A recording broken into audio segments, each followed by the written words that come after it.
তখনই আমাদের সঙ্গে জাজেস ঘাট থেকে রয়েছেন আমাদের অপর প্রতিনিধি সৈকত পাল। সৈকত, জাজেস ঘাটেও কি আজ সকাল থেকে প্রতিমা নিরঞ্জন দেখতে পাচ্ছ?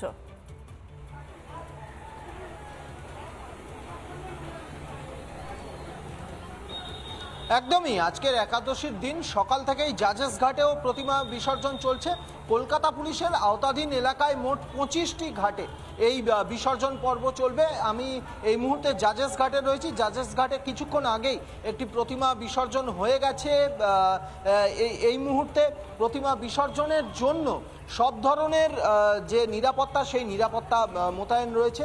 এই জাজেস ঘাটে নতুন করে একটি ব্যবস্থা করা হয়েছে। লোহার একটি স্লোপ টাইপের করা হয়েছে, ঢালু একটি যে স্লোপ, এখান দিয়েই কিন্তু প্রতিমা খুব সুন্দরভাবে যাতে একেবারে সরাসরি এই নদীতে পড়ে যায়, অর্থাৎ প্রতিমা বিসর্জনের জন্য খুব সুন্দর একটি ব্যবস্থাপনা করা হয়েছে। কলকাতা পুলিশের তরফ থেকে এখানে কলকাতা পুলিশ কর্মীরা সর্বক্ষণের জন্য মোতায়েন রয়েছেন। অন্যদিকে রিভার ট্রাফিকের তরফ থেকে পেট্রোলিং চালানো হচ্ছে এবং এই জাজেস ঘাট বা কলকাতার যে ঘাটগুলি তার পাশ থেকে যে চক্ররেল, সেই চক্ররেল কিন্তু আজকের একেবারে বন্ধ রয়েছে। সেই মতো কিছুক্ষণ আগেই যে প্রতিমা বিসর্জন হয়েছে জাজেস ঘাটে, এখনো পর্যন্ত সকাল থেকে যতক্ষণ আমরা রয়েছি 1 থেকে 2টি প্রতিমা বিসর্জন হয়েছে। সব মিলিয়ে কলকাতা পুলিশের তরফ থেকে নিরাপত্তা মোতায়েন রয়েছে। অন্যান্য কেএমসির যে কর্মীরা যারা নিরঞ্জন প্রতিমা বিসর্জনের জন্য সাহায্য করেন, তারাও সর্বক্ষণের জন্য মোতায়েন রয়েছেন। সব মিলিয়ে নিরাপত্তা ব্যবস্থা থেকে শুরু করে প্রতিমা নিরঞ্জন সবই চলছে জাজেস ঘাটে। তুমি বলতে বলতেই আরও একটা প্রতিমা চলে এলো সম্ভবত। একটু যদি আমাদের সেদিকে তোমার ভিডিও জার্নালিস্ট যিনি রয়েছেন তাকে বলতে পারো যদি সেই ছবিটা আমাদের দেখানো হয়।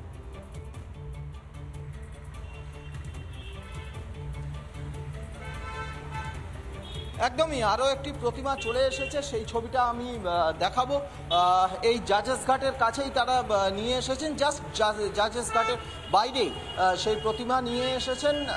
দেখেই বোঝা যাচ্ছে এই মূলত এগুলো হয়তো বাড়ির ঠাকুর বা খুব ছোটোভাবে তৈরি করা ঠাকুর যারা রয়েছেন তাদের সঙ্গে একটু কথা বলার চেষ্টা করব। দাদা, কোথা থেকে আসছেন? আমরা আসছি গড়িয়াহাট প্যান্টোলিনের পেছনে রাজবাড়ি কমপ্লেক্স থেকে। এটা কমপ্লেক্সের পুজো, হাউজিংয়ের পুজো। প্রতি বছরই এখানে 20 বছর দিয়ে হচ্ছে পুজোটা। প্রতি বছর আয়োজন। আজকের একাদশী মানে বিজয়া দশমী, মাকে বিদায় দেওয়ার পালা। হ্যাঁ, বিদায় দেওয়ার পালা। মাকে ভালো মতন সকাল সকাল বিদায় দিচ্ছি। কাল বৃহস্পতিবার দশমী ছিল, আমরা দিতে পারিনি। আমাদের হিন্দু ধর্ম এটা আছে কি বৃহস্পতিবার ভাতান হয় না বলে আমরা আজকে সকাল সকাল ভাতানটা দিতে এসেছি।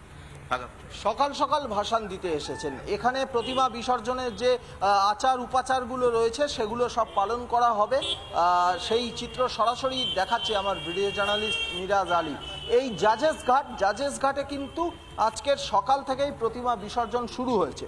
কলকাতা পুলিশ প্লাস রেল পুলিশের কয়েকজন আধিকারিক মোতায়েন রয়েছেন, যেহেতু জাজেস ঘাট, বাবুঘাট সহ কলকাতার এই প্রতিমা নিরঞ্জনের ঘাটগুলির পাশ থেকেই চক্র রেল লাইন গিয়েছে, তাই চক্র রেল পরিষেবা কিন্তু এই বিসর্জনের সময় বন্ধ থাকে।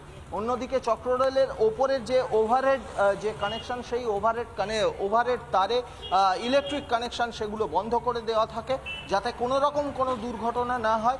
জাজেস ঘাটের পাশে একটি ক্রেন রাখা রয়েছে যাতে প্রতিমার যে কাঠামো সেগুলো জলে পড়া মাত্রই সেই কাঠামোগুলো যাতে তুলে দেওয়া যায়।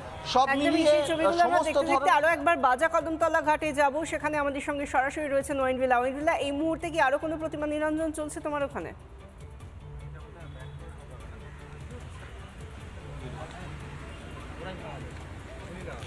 না দেখো, প্রতিমা নিরঞ্জন এখনো পর্যন্ত আমি দেখিনি বিশাখা, তবে এই মুহূর্তে একটি ক্লাবের তারা নিজেদের ঠাকুর নিয়ে এসছেন। আর কিছুক্ষণের মধ্যেই হয়তো এই বাজা কদমতলা ঘাটে প্রতিমা নিরঞ্জন করা হবে। ঠিক তার আগে যে ব্যবস্থাপনা নেওয়া হচ্ছে, এক এক করে লরি আসছে, সেই লরিগুলোকে সাইড করা হচ্ছে, ঠাকুর নামানো হবে, সেই সমস্ত কাজ তো হবে। এই মুহূর্তে সেই ছবি দেখাচ্ছে রবি শর্মা, আমার ভিডিও জার্নালিস্ট। দেখো, এই মুহূর্তে একটি ক্লাবের ঠাকুর এসে পৌঁছেছে, লক্ষ্মী, সরস্বতী, গণেশ, তাদেরকে সামনের যে লরিটা তাতে রাখা হয়েছে এবং এই মুহূর্তে সামনের যে ছবিটা তুমি দেখতে পাচ্ছ মা দুর্গার ছবি।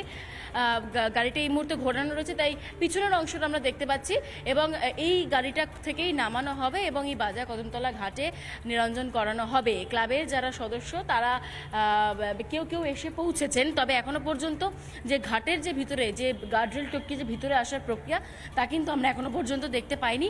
লরি থেকে নামানো হচ্ছে প্রতিমাকে, যে দড়িগুলো বেঁধে আনা হয়েছিল প্রতিমাকে এই ঘাট পর্যন্ত সেগুলোকে খোলা হচ্ছে এবং স্বাভাবিকভাবেই এই প্রতিমা নিরঞ্জন করা হবে আর কিছুক্ষণের মধ্যেই বাজার কদমতলা ঘাটে। দেখো আজকে সকাল থেকে আমরা যেমনটা বলছিলাম যে আজও একাধিক জায়গায় এরকম প্রতিমা নিরঞ্জন হবে এবং আজকেও আমরা দেখতে পাচ্ছি যে সকাল থেকে আমরা ছবি দেখাচ্ছিলাম কাঠামো পরিষ্কারের এবং এই মুহূর্তে আরও একটি প্রতিমা এসে পৌঁছেছে। একদমই আমরা দেখতে পাচ্ছি বাজার কদমতলা ঘাট হোক বা জাজেস ঘাট, যেখানেই যত সময় গড়াচ্ছে আরও বেশি করে সংখ্যক বারোয়ারি পুজো, আবাসনের পুজোর প্রতিমা আসছে নিরঞ্জনের জন্য এবং যত সময় গড়াবে এই সংখ্যাটা আরও বাড়বে। আমরা সেদিকে নজর রাখছি। ধন্যবাদ ঐন্দ্রিলা, ধন্যবাদ সৈকত। নানা ধরনের কন্টেন্ট দেখার জন্য লাইক করুন, শেয়ার করুন আমাদের ফেসবুক পেজ, সাবস্ক্রাইব করুন আমাদের ইউটিউব চ্যানেল। পাশাপাশি অন্যান্য ব্রেকিং নিউজের জন্য অবশ্যই চোখ রাখুন রিপাবলিক বাংলায়।